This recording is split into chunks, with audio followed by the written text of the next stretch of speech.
been asked by many non-Muslims how that Islam does not suppress women, especially the question relates to working. Um, Muslim women are generally for to stay at home. You clarified in your last talk, I've listened to quite a few of your lectures, not all of them, but quite a few. You have also clarified that women can go to mosque, but in India, places like India and Pakistan, women cannot visit mosques. That's because it's a man-made rule, not God's rule. But what is Islam's opinion regarding women making a career for themselves if they observe modesty? There's a question that there's an allegation by a non-Muslim that Islam suppresses the woman, but the complete answer you can refer to my video cassette, Women's Rights in Islam. But coming to a specific question regarding can they work, and secondly, can they make a career for themselves? Can they work? Point number one, that it is not compulsory for them to work. Like for a man to earn his living.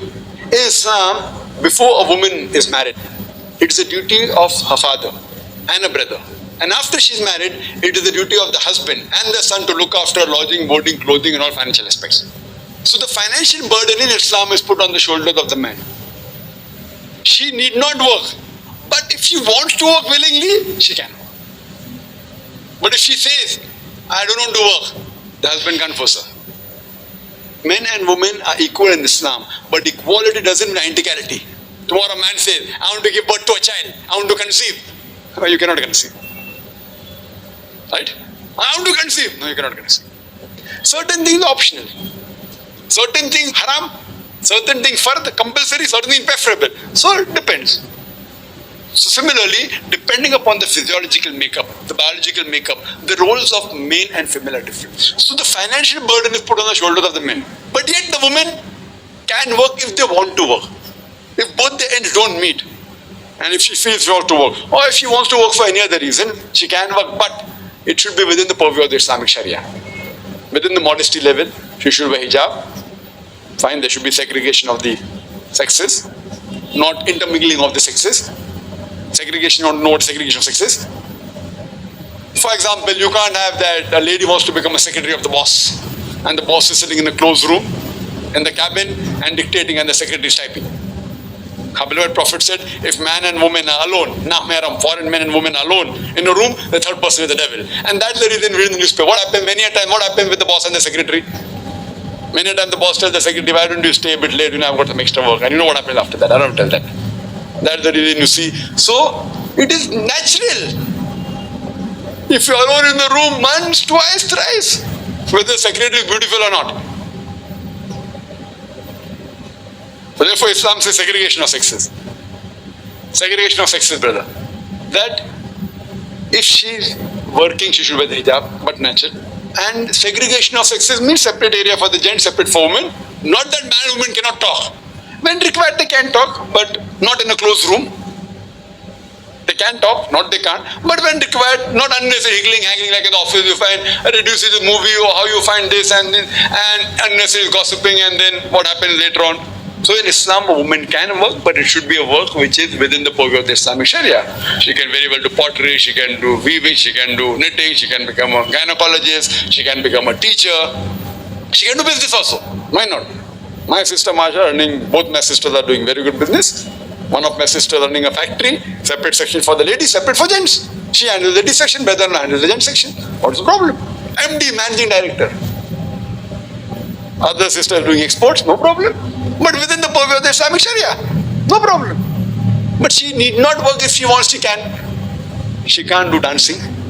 She can't do modeling. Same thing, a man also cannot do dishonest business. A man cannot work in an alcoholic bar. So what rules are there for women? Many are there for the men also. So what is haram for women is haram for women. What is haram for men is haram for men. Something is haram for both. Like working in an alcoholic bar is haram for man and woman both. Working in a gambling den for both. So it's not a separate thing. Can she make a career for herself? Why not? Why not? She can make a career. But it would not be outside the fold of the Islamic Sharia.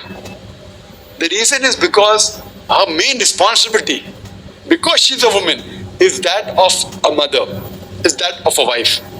But if she takes up a career and sacrifices a role, she becomes a very good, suppose gynecologist, but neglects the family.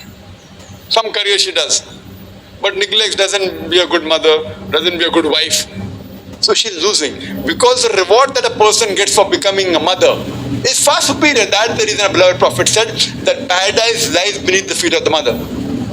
There's a hadith in Sahih Bukhari, volume number 8, in the book of Adab, chapter number 2, hadith number 2. A person asked the Prophet that who deserves the maximum love and companionship? The Prophet replied to the person, your mother. The man asked who next? The Prophet said your mother. The man asked who next? The Prophet again repeated your mother. The man asked after that who? Then the Prophet said your father. That means 3/4, 75% of the love and companionship goes to the mother, 1/4, 25% goes to the father. That means, in short, gold medal goes to the mother, silver medal goes to the mother, bronze medal goes to the mother, the father gets a consolation prize. This is Islam. So now you're sacrificing that thing for career. In the world, fine, oh, very good career.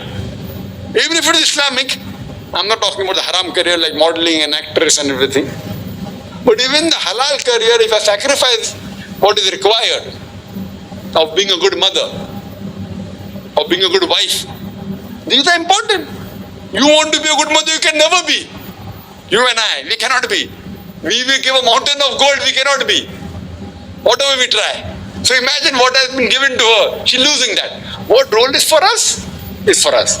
So therefore, fine she can do, but follow the Sharia so that she goes to Jannah. Hope that answers the question. Wa akhir da'wana alhamdulillah rabbil alamin.